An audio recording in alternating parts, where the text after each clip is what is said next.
All right. I have some folks joining us here for our comprehensive guide to charitable gifting webinar. We'll let you take a minute to find your seats, get settled in. It's that fun time of year here. I know, Mark, you're out on the West Coast here. Yes. Here on the East Coast, it has cooled off. Has it? Yeah. Yeah. I mean, even since when you were here, you were in town, I know recently, it's definitely gotten a lot cooler. I think I turned off the air conditioner about 2 weeks ago, and I had to close the windows this week. Oh, wow. Yeah. Cooled off. So we'll give folks another minute or so to get settled in, and then we'll get started. Got a lot to cover here today on a very timely topic: year-end charitable gifting. So I'm going to share my screen here. Mark, you got your coffee? Ready to go? Got my tea. Tea? Okay, so is it a holiday blend or No, it's just an Earl Grey, but I don't know if people noticed they started the holiday cups today. Holiday cups? Love to see it. You'd love to see it. All right. Nice and festive. I'm going to share my screen here, and we will get started. Can everybody see that? Looks good to me. All right, good. Well, welcome, folks. Welcome to our webinar here on charitable gifting. Your comprehensive guide, donor advised funds, appreciated stocks, gifting cards, and more. We're going to get started today. I'm John Owens. I'm one of the lead planners here at Brooklyn FI. My colleague, Mark. Mark, you want to introduce yourself? Yeah, Mark Stancato. I am recently a new member. Been here for about a month today. A month now, yeah. Yeah, and I'm a senior planner. Absolutely. We're excited to talk charitable gifting, which definitely ties into tax planning today. Talk about a variety of topics in this space. Before we get started, be sure to drop your questions in the chat or the Q&A box. We'll be keeping an eye on that. We can answer them live, or we can save them for the end. There will be a Q&A segment whenever you want to ask them. Ask them away. And then a recording of this webinar will be posted on brooklynfi.com/events in the next few days. So I know everybody's cleared out their evenings and are going to be spending the full webinar with us. Nobody's going to drop off early. But if for some reason your internet were to cut out or something and interrupt that, we've got the recording going up on the website. So today's agenda, we're going to talk about setting charitable goals. We're going to talk about the different types of gifting that you can do, gifting appreciated securities. We'll talk about donor advised funds and some of the other charitable gifting vehicles that are out there. And to kind of summarize an overview, we're going to think about, first of all, what needs to drive the decision for charitable gifting is what are your goals? What are your intentions? What do you want to accomplish? And there's a variety of ways to look at that. We're going to talk about some of the data that's out there on how folks give to charity and how much folks give to charity. There's a lot of IRS data out there on that. You want to give? What are some of those strategies? What do you give? Do you give cash? Do you give cards? Do you give comic books, appreciated stock? Lots of different ways you can give. What can't you give? You can give your time, but you're not going to get a tax deduction for it. Different ways to give charitable trusts, donor advised funds, all that. And then we're happy to answer your questions that you have about this charitable gifting. It's a very time-sensitive topic. We're getting close to the end of the year here when a lot of organizations are reaching out for support, and where you've got to make some decisions if you want to get a tax deduction. And so the first thing I want to talk about here today is setting charitable goals, because that needs to be the factor that drives any discussion about charitable gifting. And so when you think about charitable gifting, you want to think about it as, is it a percentage of my income that I want to give? Do we have a target from that perspective? How much of my income do I want to give? Is there a specific dollar amount we want to target on an annual basis? Or is there a specific goal or cause? Are you helping a scholarship get endowed at your alma mater? Are you helping build, a new shed at the Little League field in town and there's a specific cost associated with it? What are you trying to accomplish with the charitable gift? There's some data here on charitable gifting that I thought was fascinating. And when you look at charitable gifting as a percentage of income, the folks who give the most to charity after the top 10th of 1%, so folks with incomes of 10 million or more, are actually the lowest earners. Folks who earn $50,000 a year or less give typically 8.5% of their income. Between that, once you get above 50,000 and you're below 10 million, you're kind of on the lower end of gifting. It's more so in that 3 to 5% of income ballpark. And then folks with 10 million or more in income often give closer to 10% of their income. And so I think that's fascinating. I think it's fascinating to see that folks with the least amount of income often give some of the most amounts of money. And it's funny to see that the percentage of income target. So I wanted to put that out there because folks often struggle with how much to give to charity, and I think you need to think about your goals, think about your financial plan, think about what's important to you and where that money goes when identifying a charity. And I wanted to give some frame of reference into what do other people give, the top 10th of 1% and the bottom portion of income give about 8%, 8-9% of their income. Lots of other folks give in the 3 to 5% range based on this data from the Tax Policy Center and the IRS.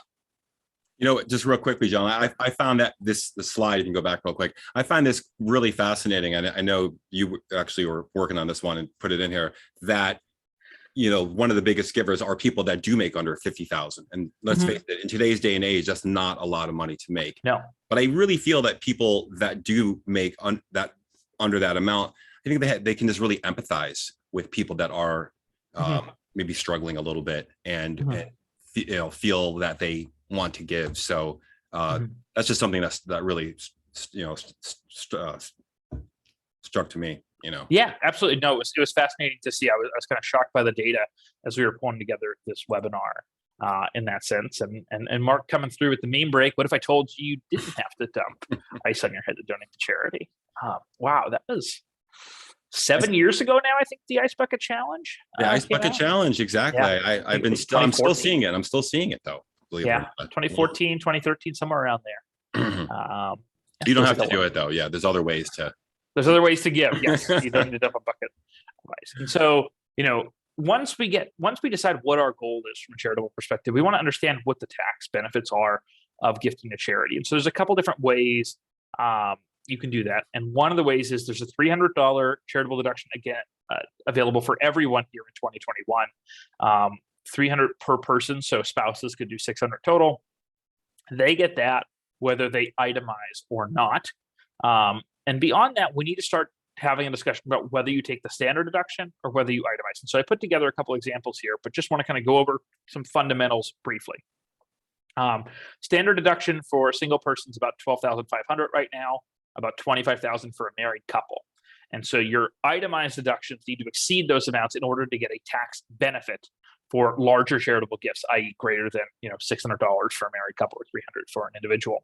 And so you get up to $10,000 in state and local taxes. So that's property taxes and income taxes. And for many of our clients, that's fairly easy to hit, being in high tax states like New York and California. You also get a deduction for home mortgage interest. You can write off the mortgage interest on up to the first $750,000 of home acquisition indebtedness. And so we've got that. And then from there, we have charitable gifts. And so one of the first things we want to look at when we're thinking about charitable gifting is how much do we have in deductions to begin with? So I got two examples here. So we've got Sally and Jim. Sally and Jim are pretty high earners. They've got $10,000 in property taxes and $17,000 in mortgage interest. And so we've got that in mind. So we know that they've got at least $27,000 in itemized deductions. They're in the 37% tax bracket. And their standard deduction is $25,100. And so you can see here that they're already going to itemize before they give anything to charity alone because of their taxes and their mortgage interest.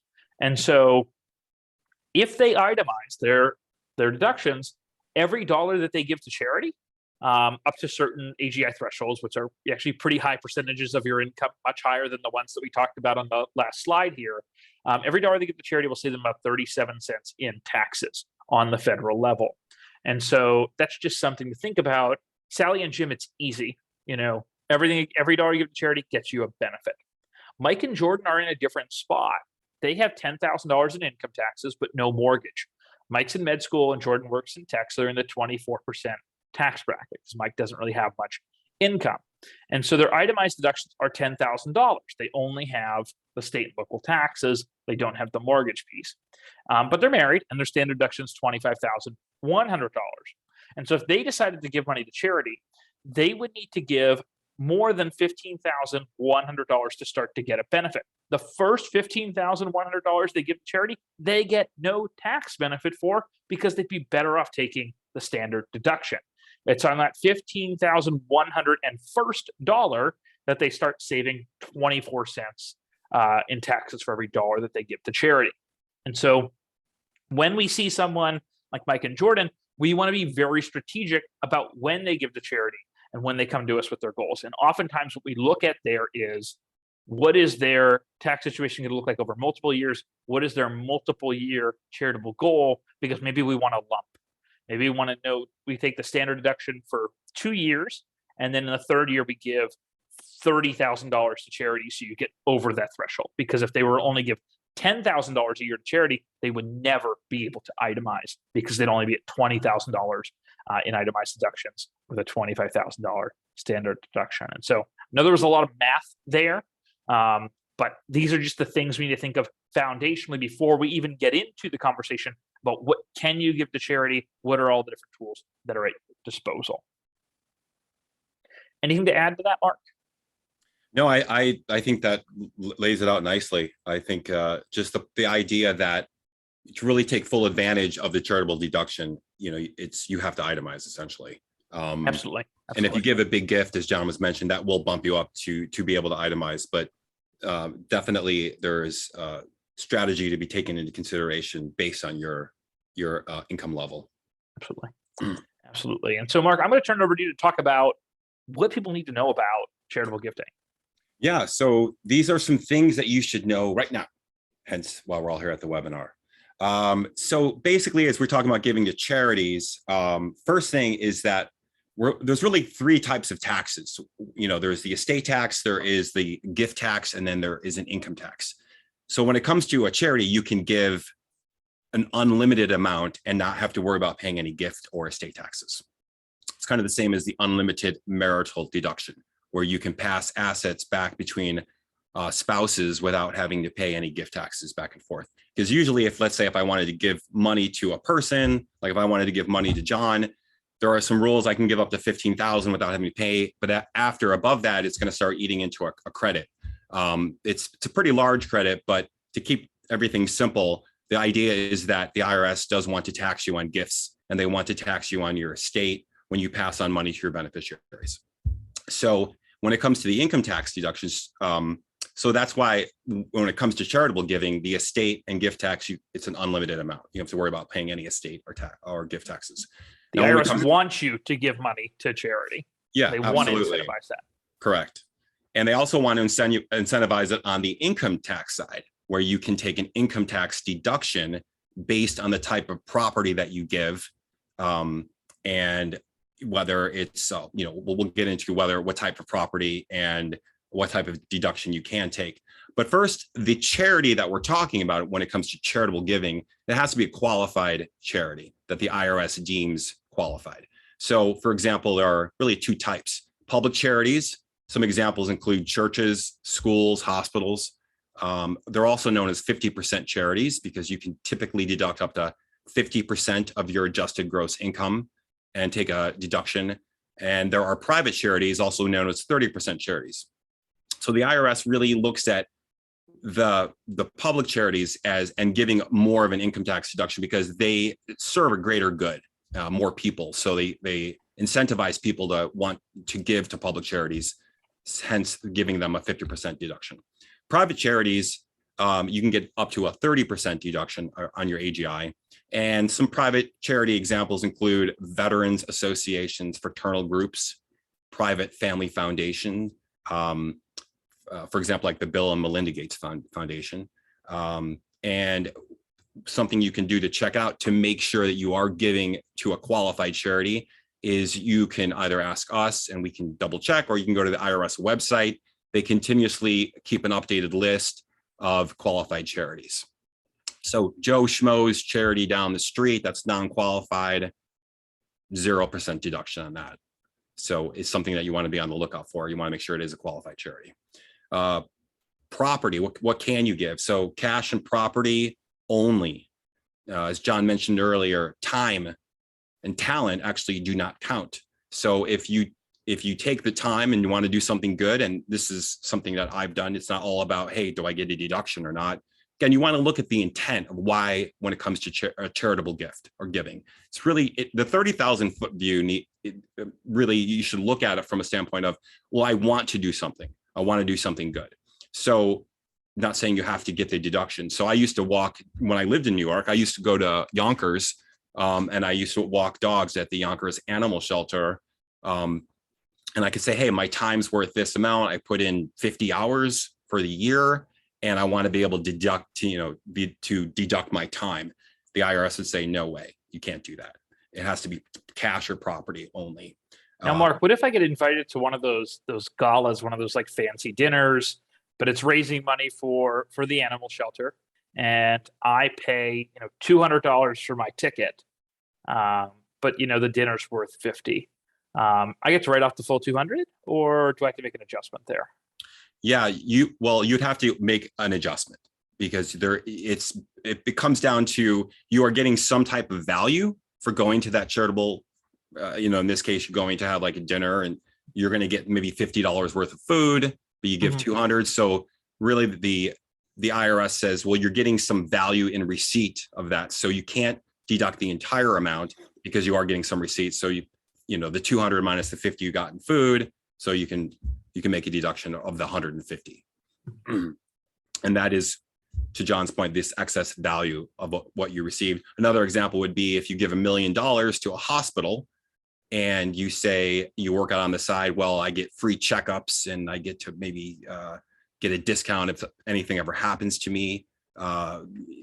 They would say, the IRS would say, well, what's the value of that? If the value of that's 200,000, you gave $1 million, you'd only be able to look at that as a charitable deduction of 800,000. So you can't get any type of value in receipt. Next slide, por favor. This is probably the most scary looking slide of the whole entire presentation. But it kind of sums up everything in one fell swoop in terms of the type of deduction that you can get. So really, we have 4 columns here: the contribution type, the deductible amount, whether you're giving to a public charity, again, also known as 50% charities, or whether you're giving to a private charity, also known as 30% charities. So we'll just take this, step by step. Contribution type: cash, cold hard cash. You can give cash. 100% of it is deductible in the sense of the property itself. You can give cash away to your heart's content. If you give it to a public charity like the Red Cross or Doctors Without Borders, you can deduct up to 60% of your adjusted gross income. And in 2021, there's a unique carve out where you could go up to 100% because of COVID, but that's a one-time thing that we have here, not something that's normal. Right. Excellent point. Yes, correct. You can, and it's an exemption. Exactly. You wouldn't want to do that for tax planning purposes, by the way. If you're thinking about giving 100% of your AGI, please call us. We'll explain how to do that more efficiently. Funny. So yeah, private charities. So in the same case, if you're giving cash, you can essentially deduct up to 30% of your adjusted gross income. So that is with cash. So, the IRS is really incentivizing you to just give cash. Short-term capital gain property. So now we're coming down to where you can, the deductible amount is the cost basis, which is the amount that you paid for this specific property. That's the deductible amount. And then from there, the equation is you can deduct 50% of your AGI based off the basis for a public charity, 30% again to a private charity. And we get into long-term gain and real estate. Go ahead. One thing I just want to talk about with the short-term capital gain piece, I have the GameStop picture here. And, I think it's really important to point out that, let's say you bought GameStop stock in, January before the mayhem hit in, and, you put in $10,000, it was all of a sudden worth $200,000 in the period of a month. You would not want to gift those shares in February of 2021, because your deduction would be limited to your cost basis, which is only $10,000. You'd be much better off actually selling the shares, paying the tax on it, and then gifting the cash. You often don't want to gift short-term capital gain property at all. Excellent point. Long-term capital gain real estate and intangible personal property. Intangible personal property, well, we all know what real estate is. Intangible personal property, things that you can't touch, like a securities portfolio, 401ks, 403bs, in the sense that, it's not physical. You really, now when it comes to this type of property, you can either do 100% of the fair market value of the property or the basis, again, what you paid for the property. And with a public charity, it's 30% of the adjusted gross income for the fair market value, or 50% of AGI if you're using the cost basis. So this is something that, as John was saying, more than likely when it comes to an investment portfolio that's really appreciated in value, you're going to want to give the AGI of take the fair market value and give the, and take the 30% more so than the 50% of the basis. Because if it's really appreciated, you can get more of a tax benefit by deducting the fair market value versus the basis that maybe you only pay 10,000 for, but now the stock's worth, your portfolio is worth $1 million. If you give it to a private charity, again, because it doesn't benefit as many people out there, the deduction is limited to 20%, and you can only deduct up to the basis. And then lastly, we have long-term capital gain, tangible personal property, things that you can touch, like maybe your cool instrument collection, furniture, a boat, cars, your uncle's cool comic book collection, which my dad had an amazing collection that my brother and I went through one day and realized he had #1 issue of Spider-Man, Batman, and Superman. And didn't realize that it wasn't worth a huge amount, but definitely a few thousand. And then we packaged it up nicely and keeping a safe spot. So when it comes to tangible personal property, 100% of the fair market value or the basis. But with a public charity, you can do 30% of the AGI, and with a private charity, 20% of your adjusted gross income. So hopefully that's not too confusing. John, if you wanted to add something to that. No, I mean, I think that the takeaway here is come to us with your goals and we will help you figure out what's the most efficient asset to give, because it's complicated and it's not very straightforward. And that's, I love when our clients give to charity. It's wonderful. I think that's excellent. There's excellent causes that are being supported, but I do get disappointed when we're not doing it in the most efficient way possible, because if you do it in a more tax efficient way, then you have more money left over to give to charity in the future. I think that's something to keep in mind. We want to be efficient in our charitable gifting so we can ultimately do more of it in the long term.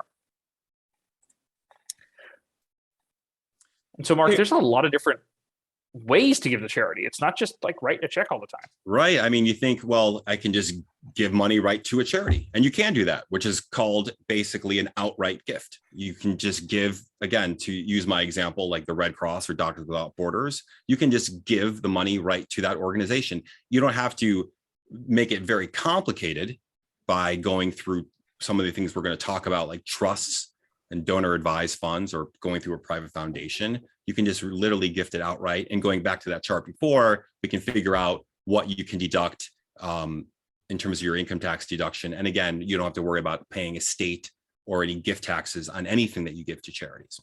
So, but if you want to keep some of the assets and still get some value for what you're going to give, and at the end of the day, give some money to charity, there are some type of trusts that are, I would say, very commonplace, let's say. And they're charitable, they're called charitable trusts, and there's really 3 types. There's a charitable lead trust, and we really have to break it down into 2 components. Who's going to get the income after you take the assets and you put it into the trust, and who's going to get the remainder at the end of the term of the trust. So when it comes to a charitable lead trust, the charitable takes the lead in the sense that in this type of trust, the charity is going to get the income. So you take some assets, and typically it has to be something that the trust that you give to can sell, because what's going to happen is, like, usually highly appreciated assets work well. Again, a securities portfolio or some stock that you came into from some equity compensation that you had, and you're like, hey, I'd like to give to a charity now. So something that the trust can take and be able to part out the income component versus the remainder component. So with the charitable lead trust, the charity is going to get the income during the time of the trust, which is typically, these trusts can't go more than 20 years. So during that time, you take the assets, you put it into a trust, you get a deduction based on the present value of the money that the charity is going to get over time. And at the end of the term, and it gets really complicated, and we're not going to get into it, but they use a rate called the 75/20 rate to be able to figure out the discount back to present value of what that value is. It's because you're going to be giving income gradually every year, and it can get paid out quarterly, it can get paid out semi-annually, but it has to kick off income every year. And at the end of the term, the assets that you put into the trust pass to your beneficiaries. So this is maybe something that you want to pass on to your beneficiaries and do some good during your lifetime, and know that at the end of the day, your beneficiaries are going to receive those assets that you put into the trust. John, this is really popular. Yeah. This is really popular for estate planning, especially for folks with very, very high incomes. I believe the Kennedys used a charitable lead trust to transfer lots and lots of assets from Jackie all the way down. So that's charitable lead. And the other two types of trust, we have a charitable remainder trust, where in this particular case, we just kind of flip it, where the remainder goes to the charity at the end of the term, and the income, instead of going to the charity with the charitable lead trust, actually goes to your beneficiaries. So in this case, same rules apply. It's 20-year term or up to the life of the beneficiaries, but it can't go past 20 years. The remainder of, again, in this example, we're saying we're putting like some stock in there, and the income will kick off every year to your designated beneficiaries. And at the end of the term, and then the IRS figures out, and we can run some scenarios to figure out what your income tax deduction is going to be based on how much money will be left going to the charity, again, using that 75/20 rate. And so this is where, hey, you want to be able to give to charity at the end of the term. The charity is going to get the assets, your beneficiaries get the income, and you do some good at the same time. So which leads us to our third, which donor advised funds. Everyone's talking about donor advised funds. These have really gotten very popular the last 15, 20 years. I'm seeing them all over the place. You see them, Fidelity sponsors them, Schwab, take your pick. Everyone's doing donor advised funds. The cool thing about donor advised funds is that really it's kind of a prepackaged entity that becomes a 501c3, and then it's essentially a public charity. And then you can take some assets, gift it to a donor advised fund that's run by Fidelity or Schwab, and you can get the income tax deduction now for the entire amount that you gift to this donor advised fund. And then it's really like a charitable investment portfolio, right? So you put money in, you get a deduction on your income taxes, and then you can part out over time. You can designate where you want these assets to go to. So you can get the deduction now and then figure out, hey, I want some to go to the charity A, charity B, charity C, charity D, and you can dole it out over years. And you don't have to get into starting your own private foundation to do this. So it gives you control over how the money is going to get allocated. So they're popular. The negative side is, which is there's always a negative side, is looking at the cost of these. So Fidelity and Schwab and these companies, they do make money by managing these accounts. So something to take into consideration is that they're going to charge for the time maybe 40 basis points, or like 0.4%, maybe up 0.5%. And I remember there's been a couple of DAFs that have declared bankruptcy, and at that point you would completely lose everything. And unfortunately, that can't happen. It's a rarity, but it's something to just be aware of, essentially, as it comes to donor advised funds. But they are very popular, and they're being marketed all over the place. Absolutely. And so let's just kind of talk through like how this would work, Mark, because I think it is a little confusing conceptually to understand. I've got shares in my Vanguard account or shares in my TD Ameritrade account. How do I literally get them in there? How should I think about this? Yeah. So, why don't you go ahead and take that, John? Well, no, absolutely. And so like when we think about donor advised funds, we want to think about charitable gifting, oftentimes going back to that earlier example that I gave in terms of lumping, because maybe we have a very high income year this year, or maybe we're not itemizing every single year. And so if you say, I want to give $10,000 charity every year for the next 5 years, then we might want to stack it into a year where we have a very high amount of income to get that deduction. And so we might want to give $50,000 to the donor advised fund now and hand it out later. And so logistically, how this works essentially is we want to go and identify which asset that you own is the most efficient to give. And so oftentimes that's shares of stock, shares of mutual funds, ETFs that have appreciated substantially, they've held for longer than a year. And then we would decide how much we want to give. And then we literally just transfer those shares from your brokerage account into the donor advised fund. And then you have an account set up with the donor advised fund. And what all you do is you make grant recommendations to the donor advised fund. And so they can sell off your concentrated stock position. And let's say it's in Facebook, Google, Meta. Now I apologize, I got to get that one right. It's in some company whose stock has appreciated dramatically. You can then just gift out those. You can diversify that position in the fund, and then say to Schwab, "Hey, I want to give $5,000 to my alma mater. I want to give $5,000 to the American Red Cross or the Salvation Army or something like that." So it's great for folks who do not have time right now to vet the charities, but they know they want to do charitable gifting. And so put the money in now, figure out where you're going to put it later. And it's certainly time to take action on this at this point in the year, because we're getting close to the end of the year. Yeah. So that's, to sum up what John's saying, that's just strategy again of when the best year to do that based on your particular financial situation and Absolutely. what's happening that year. Absolutely. This is a great example about gifting to donor advised funds. And, somebody has $450,000 in stock that they bought for $300,000. The federal capital gains rate today is 23.8. All signs point to that going up at some point here. It's definitely not going to go down. And so if you were to sell them off and pay the tax on it, you'd be able to give $415,000 to charity because you had to pay tax. If you were to just gift the shares, you'd be able to get the full $450,000. And so the charity gets an additional $36,000 to work with, which is huge, because lots of charities out there are small, and $36,000 could make or break their year. And so great strategy for folks with concentrated stock positions to think about. Yes, because as John is saying, if you gift those assets to a charity, the charity then can sell off and they don't have to worry about paying that gain as you would have to pay the gain.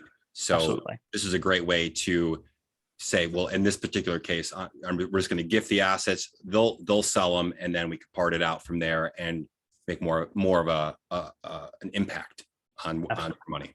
Absolutely. So we love to see that. And so we've got a few resources on just gifting and trusts and how this all works. And so we have an article on our website about understanding the rules of gifting. This is often gifting to people, but it often gets intermingled, because a gift to a person, even though they might be in need, it's not a charitable gift. And so understanding those rules and how that all works. We've also got a blog where I use cars to explain what different types of trusts are. It's a great blog, and he uses a lot of car metaphors. There's a bicycle in there too. We got the podcast, the liquidity event. AJ and Shane always want me to promote that. And then we've got recording of this webinar going up at brooklynfi.com/events, and future webinars and past webinars can also be found there. But in summary, it is year end, it is crunch time, it is time to make decisions about whether you want to do charitable gifting. Think about those goals that you have. If you have questions, come talk to your advisor. We'll help identify which strategy makes the most sense for your situation, how to optimize this. And don't think if that year thing scares you, oh, well, I don't want to wait until a year from now. That's fine. We can if we say 2022 is the better year for you to give to charity, we can put that money in the donor advised fund on January 5th, and you could start handing it out to charity. That doesn't, there's some optionality there as to how we time this. for proactive planning. And so we'd love to take any questions from the audience at this time. Feel free to drop them in the chat and put them in the Q&A, and we're happy to address them. We had a couple that were submitted prior to the webinar. And one of the ones that comes into play, and we get asked this a lot, especially since we deal with so many incentive stock options and the alternative minimum tax, which is, if I donate appreciated securities, what happens to the AMT I paid on when I exercise those shares? That's a great question. So the crux of the question here is, you exercise an incentive stock option, you have to pay alternative minimum tax. And you pay that alternative minimum tax because there's an adjustment for your AMT in your taxes. Basically means that when we calculate your tax for AMT purposes, we add more income there. There's no adjustment for your regular income. And so because you have a difference, you pay the higher tax of your regular tax or your AMT, and that produces a credit. And that credit will carry forward to future tax years that you might get back.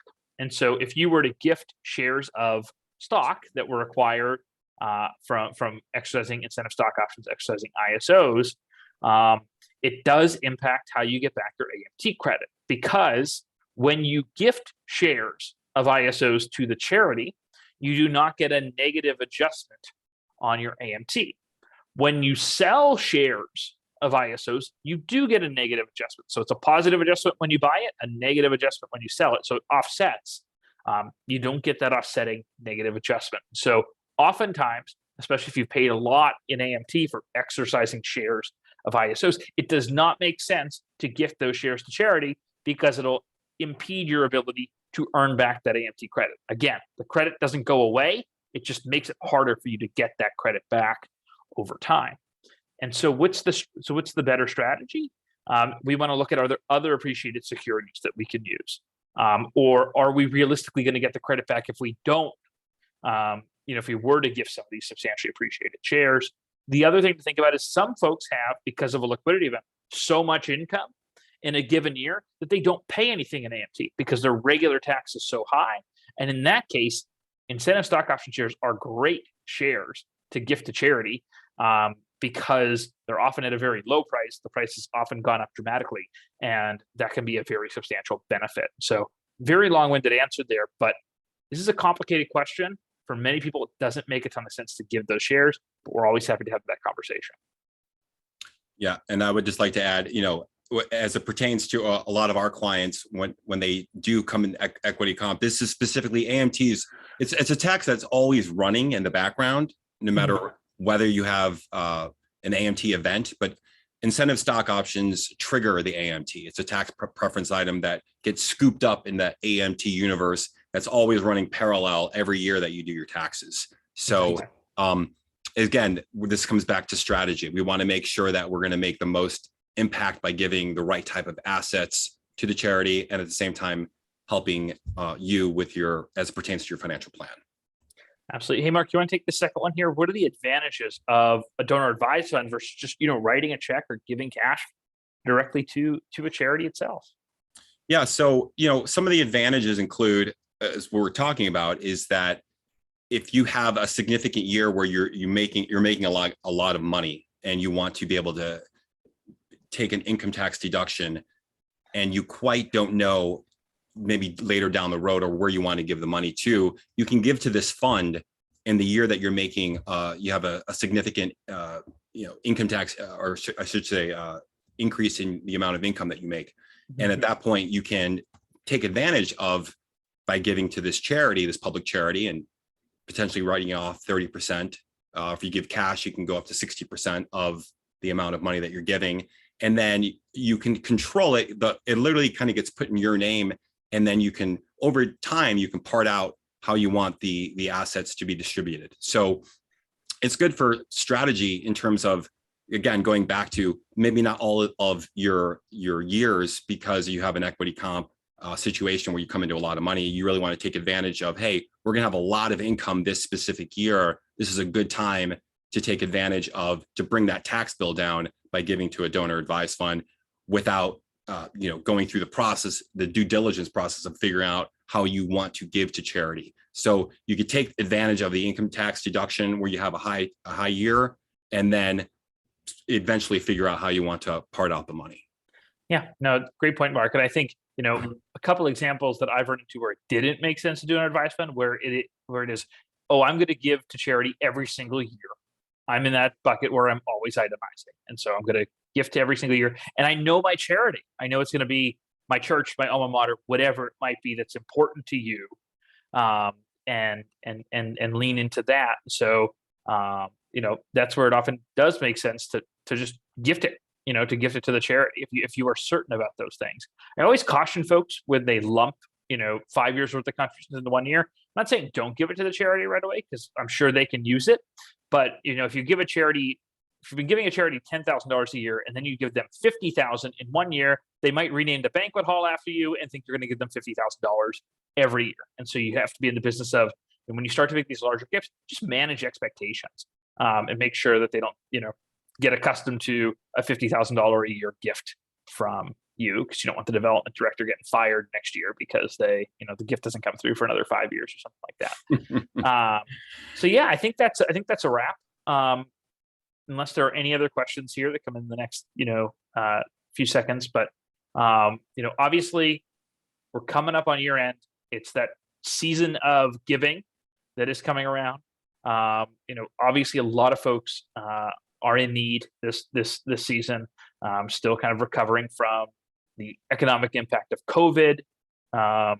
It's had a very big impact on folks, especially on the least among us, and has impacted a lot of charitable organizations that have lost volunteer support, that have lost help. And so, regardless of, the tax piece, regardless of anything else, think about what's important to you. Think about your goals. Think about that season of gifting, and think about how you want to give back.